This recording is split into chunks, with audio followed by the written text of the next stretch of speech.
स्वागत है दोस्तों अपने YouTube channel ITI technical course में। दोस्तों यहाँ पे एक वैकेंसी निकाली गई है और ये वैकेंसी है HAL यानी हिंदुस्तान एरोनॉटिक्स लिमिटेड की तरफ से जो वैकेंसी निकाली गई है। इस वैकेंसी में ITI स्टूडेंट अप्लाई कर सकते हैं। यानी यदि आपकी ITI कंप्लीट है, यदि आप BSc कंप्लीट किए हैं, यदि आप डिप्लोमा कंप्लीट किए हैं तो आप HAL में अप्लाई कर सकते हैं। इसमें से पूरी बात करेंगे कि क्या लास्ट डेट रखी गई फॉर्म भरने की, कौन कौन से ट्रेड वाले स्टूडेंट अप्लाई कर सकते हैं, क्योंकि जो HAL है ये महारत्न कंपनी के अंतर्गत आती है। इसमें अच्छी खासी सैलरी होती है। इसमें से जो फॉर्म रहेगा तो ये सेंट्रल गवर्नमेंट की वैकेंसी है। ITI वाले स्टूडेंट, डिप्लोमा वाले स्टूडेंट और यदि ग्रेजुएशन आपका कंप्लीट है तो फिर आप अप्लाई कर सकते हैं। जैसा कि मैंने पहले ही बता दिया था कि हमारा जो चैनल है पूरा डेडिकेटेड है ITI स्टूडेंटों के लिए। जितने भी ITI से रिक्वायरमेंट निकाली जाती हैं तो इसमें पूरा आपको मैं बता देता हूँ। आइए बात कर लेते हैं कि इस नोटिफिकेशन में क्या पोस्ट निकाली गई है, किस किस पोस्ट के लिए कितनी वैकेंसी निकाली गई है। सबसे पहले देख लेते हैं डिटेल ऑफ पोस्ट, यानी कौन कौन से पोस्ट के लिए निकाली गई है। सबसे पहला नंबर पोस्ट जैसे कि यहाँ पे दिखाया गया है फिटर, यानी यदि आपका ITI फिटर से कंप्लीट है तो आप इसमें अप्लाई कर सकते हैं। फिटर के लिए यदि जर्नल की बात करें दोस्तों, जर्नल की 12 पोस्ट निकाली गई है। OBC की बात करें तो OBC की यहाँ पे 8 पोस्ट निकाली गई हैं। और SC की बात करें 4 पोस्ट है, ST की 2 पोस्ट हैं, EWS की 3 पोस्ट हैं। PWBD के लिए यहाँ पे वैकेंसी नहीं निकाली गई है। टोटल पोस्ट की बात करें तो यहाँ पे 29 पोस्ट वैकेंसी निकाली गई है। यहाँ पर NCBT से फिटर से ITI है तो आप अप्लाई कर सकते हैं। फिर इसके बाद सेकंड नंबर इलेक्ट्रीशियन के हैं। जनरल वाले के लिए 5 पोस्ट है, OBC के लिए 2 पोस्ट और SC के लिए 1 पोस्ट, ST के लिए 1 पोस्ट यहाँ पे वैकेंसी निकाली गई है। EWS और PWD के लिए यहाँ पे वैकेंसी नहीं है।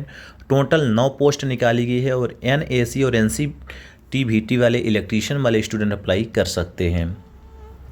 फिर इसके बाद जो वैकेंसी निकाली गई है यानी इलेक्ट्रीशियन के बाद, जैसा कि मैंने क्वालिफ़िकेशन पहले बता दिए थे, NAC और NCTVT वाले अप्लाई कर सकते हैं।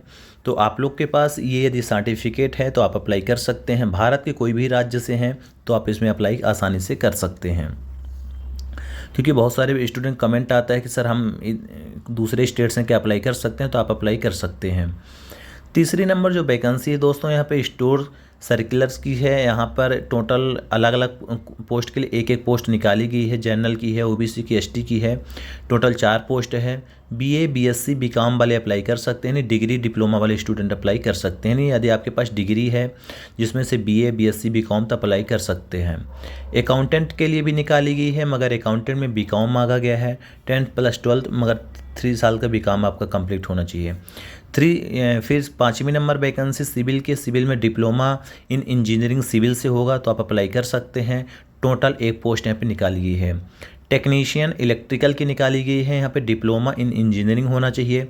यदि आपका टेक्नीशियन में जाना है, डिप्लोमा इन इंजीनियरिंग कंप्लीट है इलेक्ट्रिकल एंड इलेक्ट्रॉनिक्स से या इलेक्ट्रॉनिक कम्युनिकेशनल से, तो आप अप्लाई कर सकते हैं। टोटल यहाँ पे 9 पोस्ट निकाली गई है। फिर इसके बाद बात कर लेते हैं कि इसमें से जो और है क्वालिफ़िकेशन वगैरह। क्वालिफ़िकेशन जैसे मैंने बता दिया था कि ITI वाले स्टूडेंट अप्लाई कर सकते हैं और डिप्लोमा वाले स्टूडेंट अप्लाई कर सकते हैं, BA BSc वाले अप्लाई कर सकते हैं। यदि एज लिमिट की बात करें दोस्तों तो यहाँ पे एज लिमिट की भी बात बताया गया है कि आप 28 साल तक हैं तो आप अप्लाई कर सकते हैं और 18 से 28 साल के अंदर आप अप्लाई कर सकते हैं। OBC के लिए यहाँ पे 3 साल का छूट दिया गया है और ST SC के लिए 5 साल का छूट दिया गया है। और एज की काउंटिंग 1/5/2023 से आपका किया जाएगा, यानी जो एज की गणना की जाएगी तो 1/5/2023 से आपकी गणना की जाएगी। और आपके कैटेगरी वाइज जैसे मैंने बताया था कि OBC वालों को 3 साल की छूट मिलती है तो आप 31 साल तक अप्लाई कर सकते हो। ST SC के बच्चे होंगे तो 33 साल तक अप्लाई आप कर सकते हैं। यानी यहाँ पे एज में छूट भी दिया जाता है क्योंकि ये गवर्नमेंट की वैकेंसी, सेंट्रल गवर्नमेंट की, तो 5 साल ST SC और 3 साल OBC के। तो आप लोग इन चीज़ों को ध्यान में रखना क्योंकि सभी को छूट मिलता है तो आप लोग को भी मिलेगा। आप लोग एक कैटेगरी के हैं तो आप लोग कैटेगरी के हिसाब से फॉर्म भर देना। फिर बात कर लेते हैं कि आपकी जो पोस्टिंग रहने वाली कहाँ रहने वाली है, यानी आपकी जो जॉब प्रोफाइल है कौन से राज्य में रहेगी, कहाँ पे रहेगी। तो मैं बता दूं कि जो आपकी पोस्टिंग है तो हेलीकॉप्टर फैक्ट्री है जो कि कलकत्ता में है। तो आपका जब जो नौकरी फाइनल होगी, आपकी जो जॉब रहेगी तो वहाँ पे कोलकाता में रखा जाएगा हेलीकॉप्टर फैक्ट्री के ऑफिस में, या हेलीकॉप्टर फैक्ट्री वहाँ बनाई गई है तो वहीं पर आपको रखा जाएगा स्टार्टिंग में। तो ये प्लेस रहेगा, यानी स्थान। फिर इसके बाद बात कर लेते हैं कि आपका जो सिलेक्शन होगा, सिलेक्शन तो जैसे सबको मालूम होगा, पेपर होने के बाद मेरिट लिस्ट बनती है, मेरिट लिस्ट के बाद आपका मेडिकल होगा, मेडिकल के बाद भी आपका सिलेक्शन हो सकता है। तो इन सब चीज़ों को आपको ध्यान रखना है।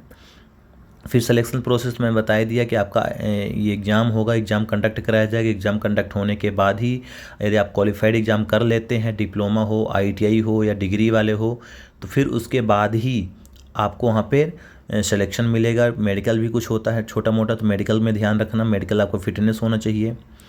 फिर इसके बाद जैसे अप्लाई करने का क्या क्या प्रोसेस है।